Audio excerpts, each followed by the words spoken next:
Hey, everybody. Welcome to the first episode of Documenting the Dive, which is a new series on my channel, which will follow my competitive progress in Overwatch. And we will see how I go through the ranks, um, how my strategies change, if they do at all. Who my top heroes are, all of my, gaming stats, all that kind of fun stuff. So, without further ado, let's get right into my competitive profile and let's see some stats. All right, let's go. All right, let's go. All right, let's go. Oh, thank God I'll be able to complete season 2 with 20,620 days remaining. Plenty of time. Oh, also, Sombra is like kind of disabled right now. She lost her feet yesterday. I tried to readjust her and she just kind of fell and then couldn't get up. So sad. So here's my hero progression screen for Mercy. You can see that I'm on level 83. I'm an Adept Valkyrie. I'm about to hit Heroic Valkyrie by level 100, so that's exciting. You can see all of my other hero levels there down below. We'll get to them soon. You can also see that on my right we have rewards. Again, of which I'm only at level 75 for those. And I have that big fancy banner. So that's nice. Here's my Lucio progression screen. You can see I'm an Initiate DJ. I'm nowhere near Mercy, obviously, on my hero levels with anyone else. But that's because I used to play, I used to be scared to play Mercy until I finally tried her. And she's actually not that spooky. You just have to kind of like figure her out. Here is Kiriko's progression screen. As you can see, I'm an Initiate Yokai. Again, not even close to Mercy when it comes to hero levels. But yeah, I've been getting pretty decent with Kiriko lately. She's really fun to play. She's just a bit hard to master in terms of positioning and knowing where to be and how to get out of tight spots. But I'm sure we'll figure that out in time. So now we have Life Weaver.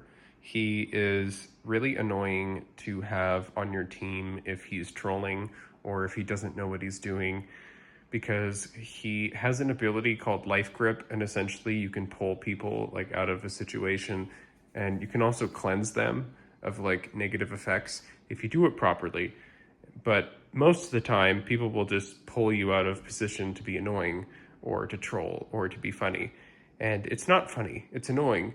So if you play him well, he's really, really good because, he can save people from ultimates or bad abilities or just overextending or yada, yada, yada, yada. So yeah, he's really good if you know how to play him.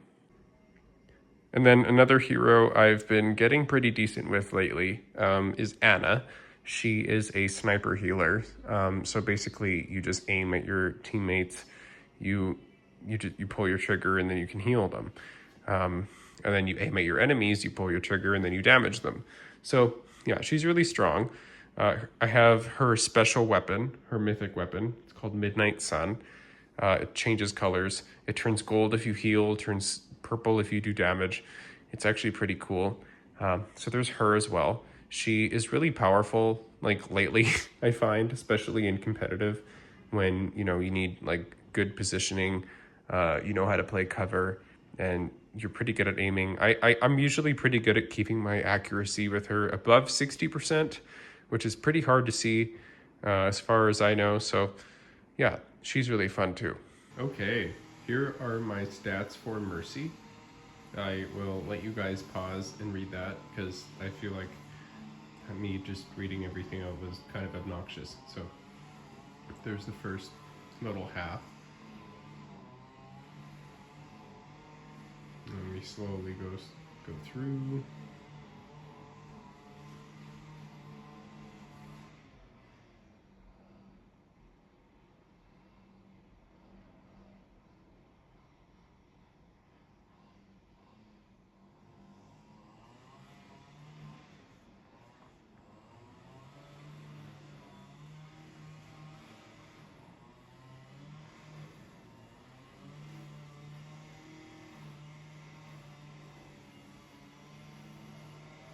Here are my Lucio stats.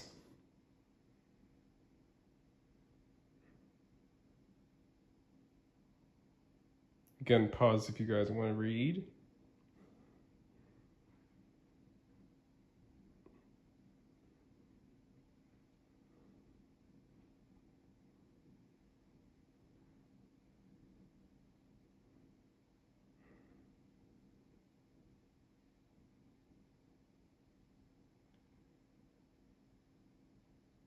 Okay, here we have my Kiriko stats.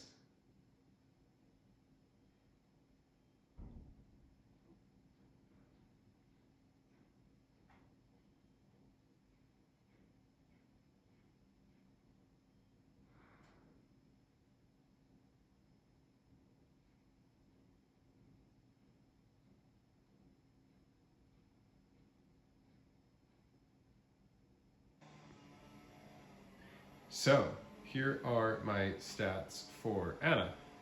Games played 9, games won 5, games lost 5. Cool. Elims 61, elims per life 1.07. We have deaths 57, best 4, so I guess lowest per round was 4.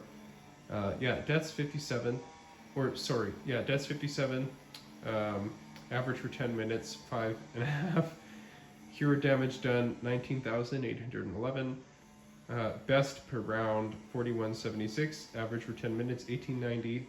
Hero damage per life 1219. Healing done 59,842. Best per round 11,222, which isn't bad for someone who heals per bullet. And then average per 10 minutes 5709.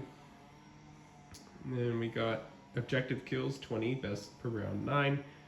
Average per 10 minutes, 1.9, oof. Offensive assists, 39, 13, 3.72. Defensive assists, 93, 23, 8.87. Weapon accuracy, 64, best 82.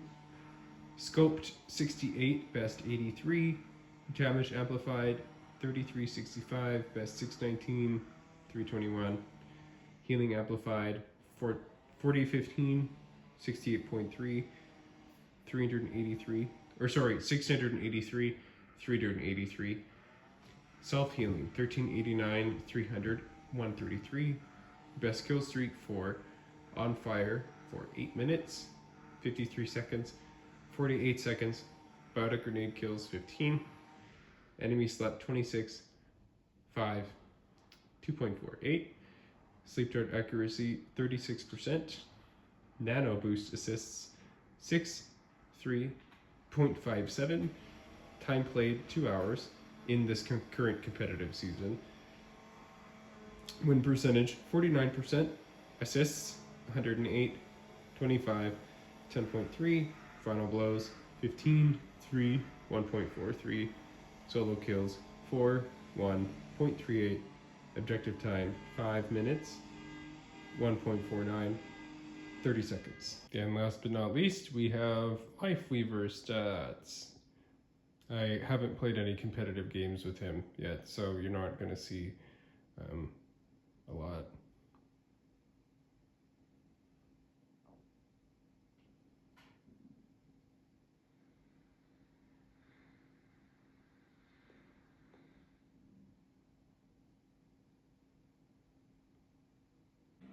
Okay, now we go to our rank progression screen. This is a bit painful for me to look at every time I come back. I think it was either season 20 or season 1, because they rebooted after season 20. I placed gold 1 for support, which is like right on the cusp of placing platinum. And I was so ambitious that I would finally place platinum and I would finally crest platinum. And I never did. And now, after doing my support placements for season 2, I'm only silver 4 in support, which is a massive step down from gold 1, in case you guys can't tell. And in tank, I'm only silver 3, which is, slightly better than silver 4. But I'm like right on the edge of slipping into bronze territory, and it makes me really nervous. So there's that update, I guess. As you guys can see, here is how the ranks work, the skill tiers, how it's all sort of laid out. Bronze, silver, gold, plat, diamond. So yeah, my silver used to be like right here, like right at the top sliver of gold, in terms of skill in the past few seasons. And now my silver support and tank is like right over here, which is like right at the edge of, like right at the beginning of silver, right at the edge of bronze, sort of. So I'm sort of hovering at like elite beginning territory, which makes me very nervous, especially for having played since the launch of Overwatch 2. You know, I'm not a veteran from Overwatch 1, so I don't have all of that knowledge, but you know, I was decent enough to climb all the way to gold without really getting punished that much. So, and who knows? A lot of that is probably just like a symptom of when I used to watch League, when Overwatch League was still around. You guys remember that? Yeah, before it died. I was a huge fan of Kevster, and Kevster is like an absolute all-star Tracer player. He's cracked at Tracer, and I would watch him for hours and hours and hours, and I would learn why he was doing what he was doing and who he was targeting and why he was taking a flank the way that he was. And there was something so like surgical about watching him be so precise and so knowledgeable about his movements, and just, you know, he had absolute awareness in the real world and in the digital one. And it was just like a master class in spatial awareness. And it really taught me, like, you know, the importance of maintaining awareness of your surroundings, especially in game. And reaction time is a huge part of it. It really helped me speed up my reflexes, help me notice things, help me punish people's mistakes more.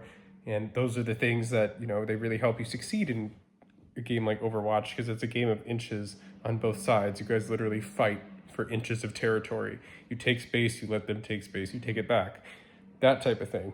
And, you know, there are plenty of people who find that sort of gameplay style kind of exhausting. You know, being a tank is basically just like being a DPS. Like, you just deal a lot of damage, know when to hide. You know when to ask for help. You know when to support your supports, because they're not healers. They're supports in Overwatch. And there's this bit of a misconception that players, you know, they assume that supports are supposed to just be there to heal a bot and to pump healing numbers and make number go big and make number go burr. And actually, if all you're doing is healing, you're actually not really doing your job properly, because like with Mercy, you have a damage boost ability as well as a healing ability. And a really good rule of thumb to keep in mind is that if you're not healing, you should always be damage boosting. Your damage boost should always be higher than your healing. My ratio is usually at least 55-45, 60-40 most of the time, which is a pretty good ratio. But that's like baseline when it comes to competitive. So a lot of these like number sets or stat chasers that think that these numbers are really high or really incredible are actually not that great when it comes to being in a higher skill tier, because that's just, it becomes what's expected of you, and it's no longer just popping off, it's just baseline performance. All of that being said, or having been said, I've sort of in some cases figured out a bit of a code to Overwatch. Like if you just know what kind of hero comps work for like whatever map or what kind of game mode, or, you know, if you just mirror the other team's comp, it usually goes pretty well in your favor. And a lot of people say things like, oh, well, push is a game mode based on momentum. You count as counterpick and then reverse it all.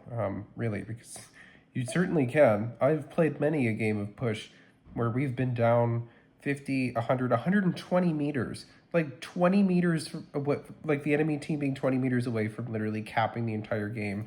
We reverse it all the way back through center, up to, you know, 80 meters our way. They pull it back, they waste all their ults, and we pull it back because we have 5 ults, because, you know, my Mercy charges up everybody so quickly and farms all of their mistakes and gets all their damage up, you know, gets all of our damage numbers up, charges everyone's ultimates, and then we go in with quintuple ults.